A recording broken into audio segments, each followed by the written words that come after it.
Jika salah seorang daripada keduanya telah meninggal dunia, maka yang batal hanya yang hidup sahaja. Okey, contoh suami meninggal. Suami meninggal. Isteri cium suami. Cium jenazah suami. Batal tak wuduk suami? Tak batal. Suami tak batal. Suami dah jadi mayat ni. Tapi batal tak wuduk isteri? Batal.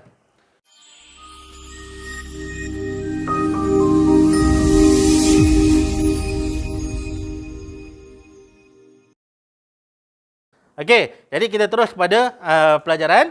So, yang pertama, apa tadi? Keluar sesuatu daripada dua jalan, iaitu dari kubul, iaitulah kemaluan depan, ataupun yang kedua, dubur, daripada lubang belakang, sama ada dalam bentuk angin atau selainnya, termasuk benda selain daripada air mani. Apa-apa saja kecuali air mani. Keluar air mani, tak batal wuduk. Ya ke tak? Tak. Itu satu je.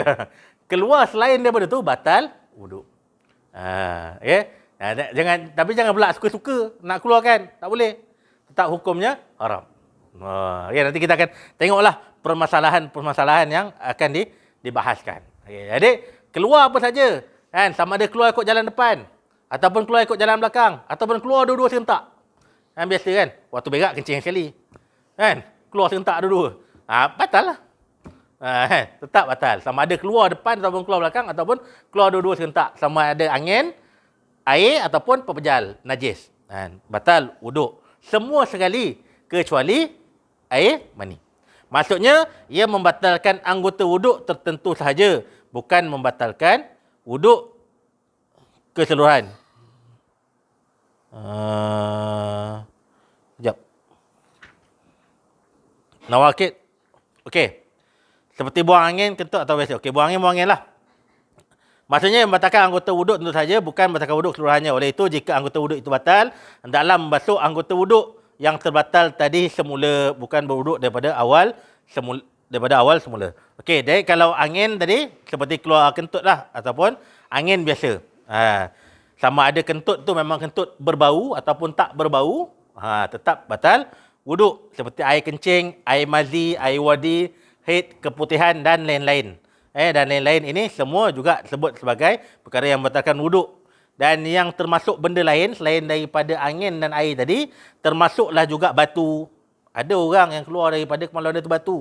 Ada orang yang ada penyakit batu karang sebagai contoh. Memang keluar batu.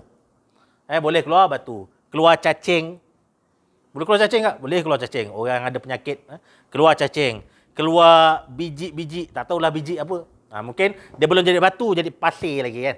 Kalau batu karang, dia pasir. Ini semua membatalkan wuduk, darah dan lain-lain. Okey, permasalahan. Jika cacing mengeluarkan kepalanya, kemudian masuk semula, batal wuduknya. Ada cacing. Keluar ikut lubang buntut nama kan. Kemudian masuk balik. Kan? Macam mana nak tahu tak? Maklum lah. Tapi ulama bahas. Kalau keluar cacing, kan, keluar kepala, lepas tu dia masuk balik. Kan. Batal tak wuduk? Tetap batal. Okay, bukannya keluar habis baru batal. Tapi kalau dia keluar dan masuk balik, tetap batal. Okey, seterusnya, air mani yang keluar tanpa didahului oleh mazi adalah suci. Jika seseorang yang telah berwuduk lalu tertidur dalam keadaan punggungnya tetap pada lantai atau pada tempat tidur dan bermimpi keluar mani tanpa didahului oleh mazi, maka wuduknya sah. Kamu dah ambil wuduk, kan? Nak tunggu, contoh bangun subuh, kita dah siap mandi dah wuduk dah semua. Tunggu kawan-kawan ni lambat turun, duduk dekat dewan tu, tidur keluar air mani. Boleh terus solat tak? Boleh terus solat. Batal tak wuduk kamu? Tak batal wuduk. Tapi kena pastikan air mani tadi tak didahului oleh mazi.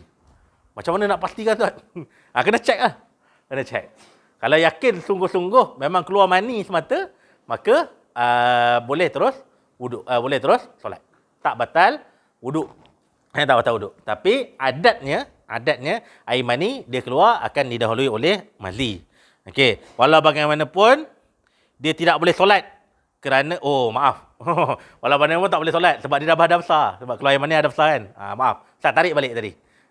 Okey, tapi wuduk tak batal. Kan? Dia tidak bersolat kerana mesti mandi wajib dahulu kerana dia dalam keadaan hadas besar disebabkan telah keluar mani. Jadi samalah. Wuduk tak batal tapi tetap kena mandi sebab dia dah berhadas besar. Dah besar. So permasalahan yang seterusnya, jika salah satu daripada kubul atau dubur tersumbat ataupun tertutup sejak lahir, lalu dibuat lubang, apa-apa yang keluar daripada lubang itu akan membatalkan wuduk. Contoh, ada orang yang sampai satu ketika, dia memang lubang buntut dia tu tersumbat.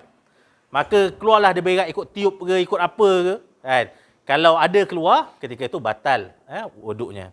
Batal wuduknya. Jika ia keluar dari rongga tubuh, batal mengikut Imam Ibn Hajar. Tidak batal mengikut Imam Ar-Ramli. Jika salah satu yang tersumbat atau tertutup bukan sejak lahir, lalu dibuat lubang, ia tidak membatalkan wuduk kecuali jika keluar daripada lubang di bawah usus besar.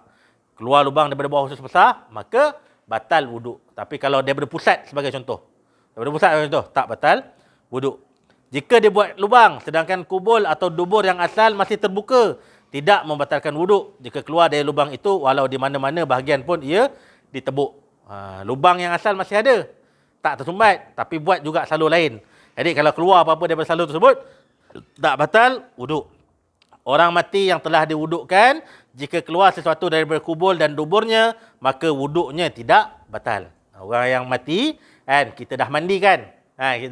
Tengah kapan tu, tengok perasan ada najis keluar, ada cecair keluar daripada kemaluan dia sebagai contoh. Batal tak wuduk dia? Tak batal. Wuduk dia tak batal. Tak perlu nak wudukkan semula, tak perlu nak mandikan semula. Okey, seterusnya yang kedua. Itu permasalahan yang pertama, permasalahan keluar sesuatu daripada kubul, dubur. Tak kira lah keluar air, keluar angin, keluar air ataupun keluar pepejal. Pepejal tu boleh jadi macam-macam lah. Sama ada najis kita, ataupun keluar cacing tadi, ataupun keluar batu dan sebagainya. Okey, seterusnya yang kedua. Apa perkara yang membatalkan wuduk? Hilang akal.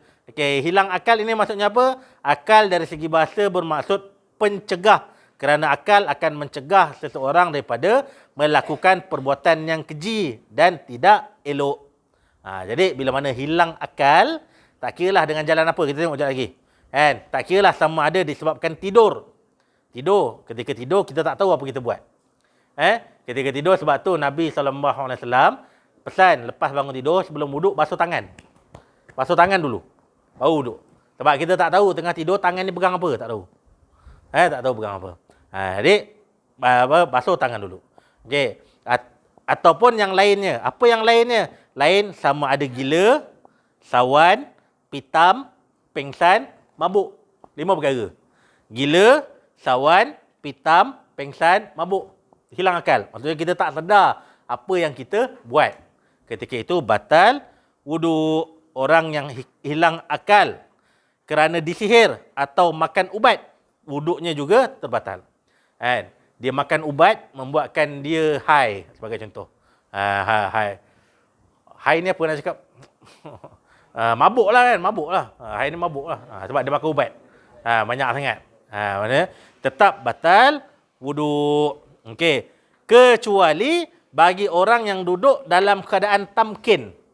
Apa maksud tamkin? Kekal punggungnya di atas bumi. Punggungnya tak bergerak. Punggungnya tu kekal di atas bumi ataupun lantai ataupun kerusi tempat dia duduk. Kalau duduk atas lantai, tak bergerak daripada lantai lah.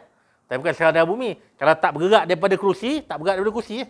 Kalau kekal macam tu, maka tak batal wuduk.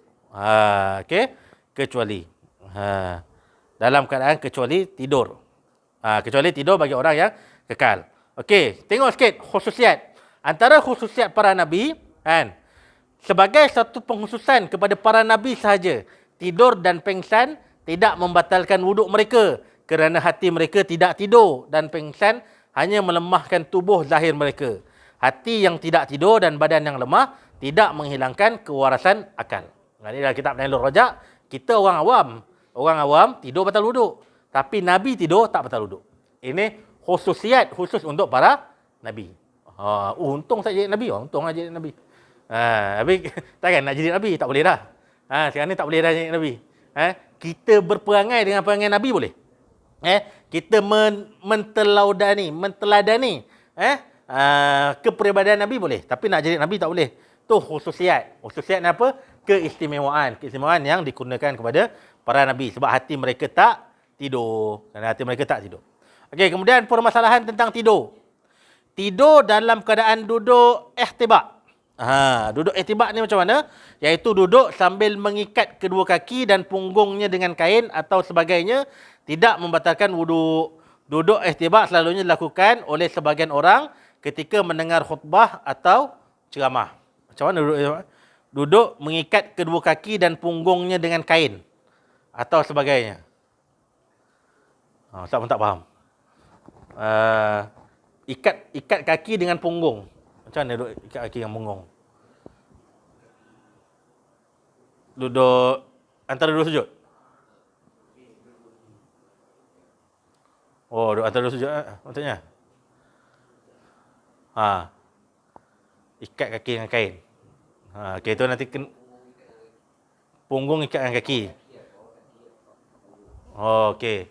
Maksudnya punggung atas kaki. Punggung atas kaki. Tu nanti kena check balik. Kita kena check balik. Tapi disebut dalam kitab ialah orang yang duduk secara ihtibak ketika dengar khutbah ataupun dengar ceramah, duduk yang ikat kaki ni tak membatalkan wuduk. Yang kedua, orang yang tidur berdiri atau mengiring atau terlentang, batal wuduknya. Tidur apa cara sekalipun, kecuali duduk yang tamkin, batal wuduknya. Walaupun dia tidur diri, tegak, ataupun terlentang, tegak, tak bergerak-gerak macam mayat, tetap batal wuduknya. Yang tak batal hanya orang yang duduk secara kekal. Secara kekal. Okey. Seterusnya, tidur dalam keadaan duduk bersila.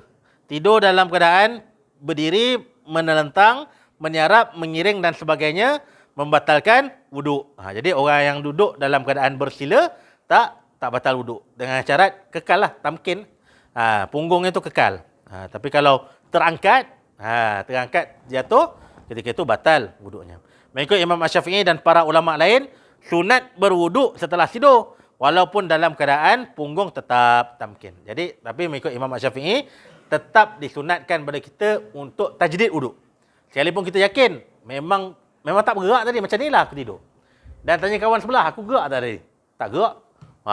Yakinlah sungguh. Tapi mengikut Imam Asy-Syafi'i, sunat pergi tajdid wuduk. Sunat tajdid wuduk ikut Imam mazhab Asy-Syafi'i. Okey, seterusnya amalan dikongsikan, diriwayatkan daripada Imam Zirru bin Hubaish. Satu amalan untuk memudahkan bangun pada waktu yang diinginkan. Sebab cerita dalam bab tidur ni, Imam Zirru bin Hubaish, dia berkata 4 ayat ini jika dibaca sebelum tidur, maka dia akan bangun daripada tidurnya pada waktu yang dia inginkan. Apa 4 ayat itu? 4 ayat daripada surah Al-Kahfi ayat 107 hingga 110. Innal ladzina amanu wa amilus solihat kanat lahum jannatul firdausi nuzula khalidina fiha la yabghuna anha hiwala. Qul law kana al-bahru midadan li kalimati rabbi lanafidal bahru qabla an tanfada kalimatu rabbi walau ji'na bimithlihi madada. Qul innama ana basyarum mislukum yuha ilayya annama ilahukum ilahun wahid faman kana yarju liqa'a rabbih falyamal amalan salihan wala yusyrik bi ibadati rabbih ahada. Sadaqallahul azim. Jadi 4 ayat terakhir surah Al-Kahfi ini diriwayatkan, diceritakan oleh Imam Zirru bin Hubaish, jika diamalkan boleh membantu kita untuk bangun pada waktu yang kita inginkan. Malam tidur pukul 11 tu kamu nak tidur, ambil kejap Quran, baca 4 ayat terakhir surah Al-Kahfi, niat aku nak bangun pukul 4 pagi. InsyaAllah boleh bangun menurut Imam Zirru bin Hubaish, insyaAllah. Jadi yang akan menduduki SPM boleh amalkan. Apa Ustaz? Baru masuk Ustaz. Amalkan 4 ayat terakhir surah Al-Kahfi kalau nak bangun malam. Nak bangun ketika waktu yang kita inginkan. Dia bukan waktu malam je. Siang pun nak tidur sekejap, nak tidur setengah jam sebagai contoh. Tengah hari nak kelulah sekejap, tidur setengah jam. Baca 4 ayat ini, insya-Allah boleh bangun pada waktu yang kita Inginkan. Okey, sikit. Kan? Yang ketiga, bersentuh kulit. Bersentuh kulit antara lelaki dan perempuan yang kedua-duanya sudah dewasa dan ajnabi. Kan? Apa maksud ajnabi? Boleh kahwin dan bukan mahram. Jadi ini juga membatalkan wuduk. Perbahasan ni panjang. Ustaz baca sikit je kalau sempat. Okey, dalam kitab idaman penuntut ditambah atau tersentuh. Okey? Dalam kitab idaman penuntut ditambah. Kalau dalam kitab ini sebut bersentuh. Kan? Bersentuh maksudnya sengaja sentuh. Suami sengaja sentuh isteri dia. Pegang tangan isteri dia. Ataupun pegang telinga isteri dia. Apa-apalah yang kulit. Pegang kulit. Rambut tak? Rambut tak. Oh, rambut tak. Kulit. Kulit. Pegang tapak kaki dia. Batal wuduk bersentuh. Dan dalam kitab idaman penuntut sebut, tersentuh juga batal wuduk. Kan? Tengah berjalan, selisih. Selisih, kena sikit. Kena sikit tangan. Belanggar sikit tangan. Tersentuh juga batal wuduk. Okay, dia bukan sekadar bermaksud bersentuh, tapi tersentuh juga batal wuduk. Dan kulit yang dimaksudkan ini apa? Kulit di sini termasuklah gusi dan lidah. Gusi dalam mulut ni dan lidah. Apa yang tak termasuk? Tak termasuk rambut. Rambut tak masuk. Pegang rambut tak batal wuduk. Gigi tak masuk. Pegang gigi. Tak batal wuduk. Gigi isteri kita lah. Pegang satu lagi kuku. Kuku juga tak membatalkan wuduk. Yang disebutkan batal wuduk ialah kulit. Jika salah seorang daripada keduanya telah meninggal dunia, maka yang batal hanya yang hidup sahaja. Okay? Contoh suami meninggal. Suami meninggal. Isteri cium suami. Cium jenazah suami. Batal tak wuduk suami? Tak batal. Suami tak batal. Suami dah jadi mayat ni. Tapi batal tak wuduk isteri? Batal. Wuduk isteri batal. Dia khusus untuk orang yang mati. Dah mati, salah seorang je.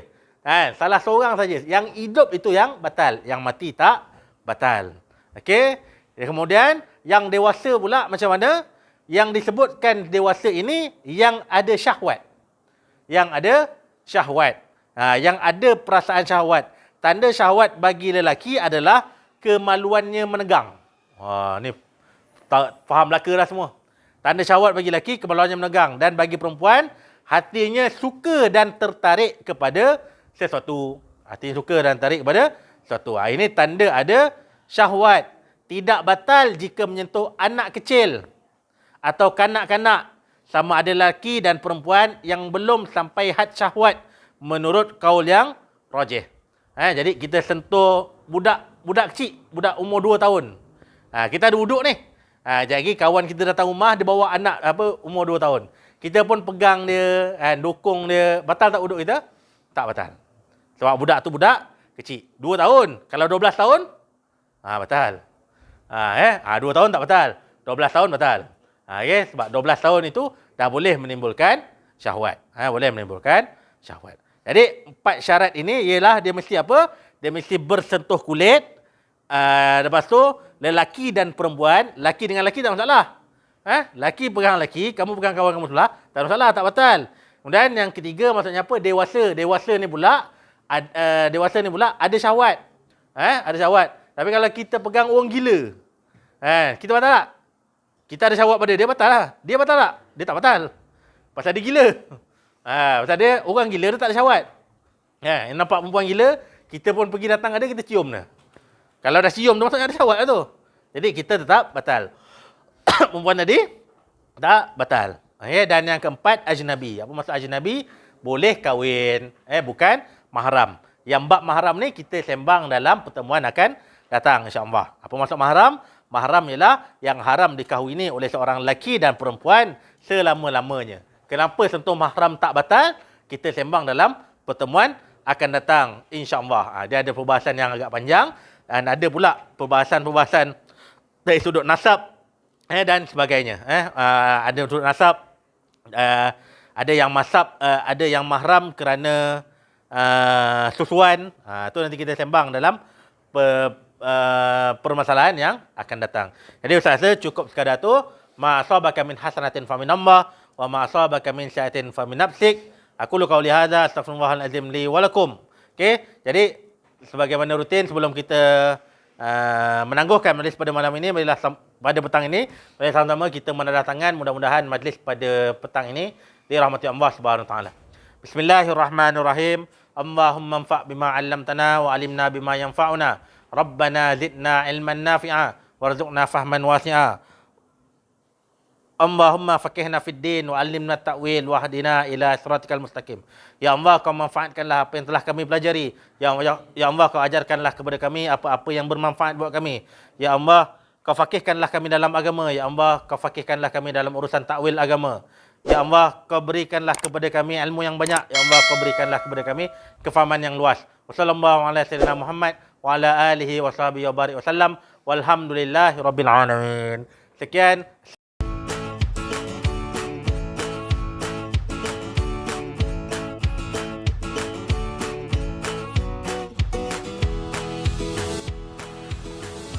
Terima kasih kepada semua para penyumbang. Syukran jazilan katsira. Jazakallahu khairal jaza. Minumlah Tanwir Koko terbaik.